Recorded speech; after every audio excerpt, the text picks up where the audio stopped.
Hello and welcome to the first Coding Specs Python Coding Challenge. Today we will be looking at Sudoku. Your task is to write a piece of code to solve the puzzle you see before you. Now don't be fooled, this is rated as a hard puzzle. To check you have the right answer, here is the solution.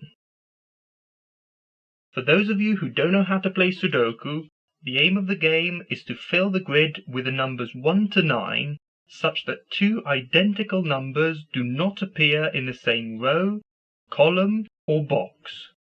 The solution to this coding challenge will be released in 1 week, so make sure to subscribe so you don't miss out. I look forward to seeing you next week, and in the meantime, happy coding!